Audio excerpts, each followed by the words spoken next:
যারা বিহারি সমাজের মানুষ আছেন, যারা মুসলিম আছেন, যারা দলিত আছেন, যারা আদিবাসী আছেন, যারা গোর্খা আছেন, আর উত্তরবঙ্গ উন্নয়ন দপ্তর। আপনারা দেখছেন এসকে মিডিয়া 24 ঘন্টা, সত্য সবার আগে আপনাদের সাথে। উত্তরবঙ্গ সফরে এসে বৃহস্পতিবার রাতে হঠাৎই মালবাজার শহরের এক পেট্রোল পাম্পে দেখা গেল ইন্ডিয়ান সেকুলার ফ্রন্ট রাজনৈতিক দলের চেয়ারম্যান তথা ভাঙড়ের বিধায়ক পীরজাদা নওশাদ সিদ্দিকী। রাত প্রায় 8:30টায় শহরের মানুষের সঙ্গে কথা বলেন, তুলে নেন স্থানীয় সমস্যাগুলোর হালচাল। কয়েকদিনের উত্তরবঙ্গ সফরের অংশ হিসাবে মালবাজারের সাংবাদিকদের মুখোমুখি হয়ে নওশাদ সিদ্দিকী তুলে ধরে একটি গুরুত্বপূর্ণ বিষয়।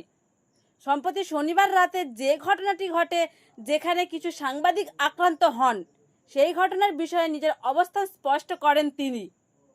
সাংবাদিকদের ওপর হামলার তীব্র নিন্দা জানিয়ে নওশাদ বলেন, গণতন্ত্রের সংবাদ মাধ্যম হচ্ছে চতুর্থ স্তম্ভ। সাংবাদিকদের যখন সত্য প্রকাশ করতে গিয়ে আক্রান্ত হন, সেটা দেশের জন্য গভীর উদ্বেগের বিষয়। যারা এই কাজ করছে তাদের বিরুদ্ধে প্রশাসন যেন অবিলম্বে কড়া ব্যবস্থা নেয়। তিনি আরও বলেন, উত্তরবঙ্গে বিভিন্ন জায়গায় গিয়ে মানুষের সাথে সরাসরি কথা বলবেন। ডুয়ার্স অঞ্চলের আদিবাসী, চা শ্রমিক, প্রান্তিক মানুষের সমস্যাগুলো তিনি রাজ্য বিধানসভায় তুলে ধরতে চান। স্থানীয় বাসিন্দাদের মতে, কোনো রাজনৈতিক নেতা রাত বিরেতে এমনভাবে হঠাৎ শহরে এসে সাধারণ মানুষের সঙ্গে কথা বলছেন, এটা বিরলতম ঘটনা। এই ঘটনা মালবাজারের রাজনৈতিক মহলে এক প্রকার চাঞ্চল্য ছড়িয়েছে।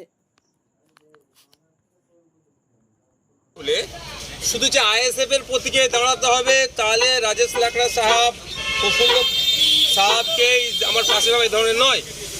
আমরা চাইবো আমাদের এখানে যারা বিহারি সমাজের মানুষ আছেন, যারা মুসলিম আছেন, যারা দলিত আছেন, যারা আদিবাসী আছেন, যারা গোর্খা আছেন, আরও বিভিন্ন নস্যশেখ সমাজ থেকে যারা বিলং করেন, তাদের ডেভেলপ হোক।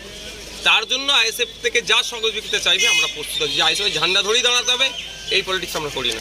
এখন বিভিন্ন সফরের বিভিন্ন থাকে, কিছু হিডেন এজেন্ডা থাকে, কিছু প্রকাশ্য থাকে। গত বছরে এসেছিলাম, সেই সময় এখানকার যে চা বাগানের 30% জমিকে কাট করে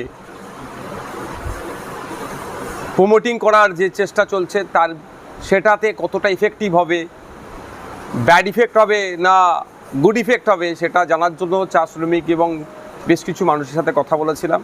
সেই বিষয়ে কথা বলার শুনে যে প্রকৃত অর্থেই চা শ্রমিকরা ব্যাপকভাবে ক্ষতিগ্রস্ত হবে, সেটা নিয়ে বিধানসভায় আমি উত্থাপন করেছিলাম এবং এই বিষয়ে যাতে এই সিদ্ধান্ত প্রত্যাহার করে নেওয়া হয়, সেই বিষয়ে আমি বিধানসভায় আলোচনাও করেছিলাম। এবার যেটা এসেছে, পুরোপুরি রাজনৈতিক না হলেও কিছুটা আছে। বেশ কিছু লিডারদের সাথে আমার সাক্ষাৎ করলাম। আগামীকালও বেশ কিছু লিডারদের সাথে সাক্ষাৎ করব। এই ডুয়ার্স থেকে আপ টু হিল এরিয়া পর্যন্ত এখানকার মানুষের যে চাওয়া পাওয়া, উত্তরবঙ্গ উন্নয়ন দপ্তর থাকলেও প্রকৃত অর্থে উত্তরবঙ্গের উন্নয়ন কতটা হচ্ছে না হচ্ছে সে বিষয় নিয়ে আছে।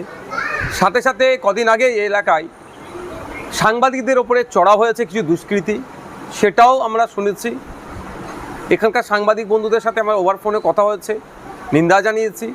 আজকেও বেশ কিছু সাংবাদিক বন্ধুর সাথে বিষয়বস্তুটা নিয়েও জানলাম এবং এই বিষয়েও কি হচ্ছে না হচ্ছে সেটাও জানবো। প্রয়োজনে সাংবাদিকদের ওপরে কেন এইভাবে চড়া হচ্ছে এবং কী কী সেকশানে মামলা দিয়েছে সেটাও আমি শোনার চেষ্টা করব সাংবাদিক বন্ধুদের কাছ থেকে, যে যদি গুরুতর কোনো ব্যাপার হয়ে থাকে এটা, কারণ দূর থেকে অনেক কিছু শোনা যায়, বাস্তবে এসে শোনার চেষ্টা করছি।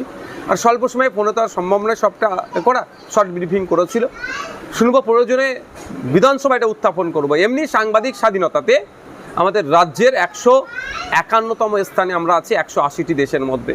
ভয়ঙ্কর পরিস্থিতি, সাংবাদিকদের উপরে দমনপীড়ন হচ্ছে। আমার মতের বিরুদ্ধে যেতেই পারে, এটা ডেমোক্রেসি আছে। আমি ভুল করছি বা ঠিক করছি, আমার সমালোচনা হতেই পারে, অবৈধ হোক আর বৈধ হোক। এই দিয়ে যখন বিষয়টা যখন আলোচনা হচ্ছে, সেই বিষয়ে যদি মনে হয় কোনো সাংবাদিক আমার সাথে ইনজাস্ট, তার খবরের জন্য আমি সামাজিকভাবে হেয় প্রতিপূর্ণ হতে পারি, তার জন্য আইন আদালত বিচার ব্যবস্থা আছে। কিন্তু সাংবাদিকদের উপরে আক্রমণ নাবি আনবে, এটা তো মেনে নেওয়া যায় না। যে সাংবাদিক বন্ধুদের সাথেও কথা বলবো, এই বিষয়টা প্রয়োজনে বিধানসভায় উত্থাপন করব। জবাব দিতে হবে মুখ্যমন্ত্রীকে, রাজ্যের পুলিশ মন্ত্রীকে। এবং বছর বিধানসভা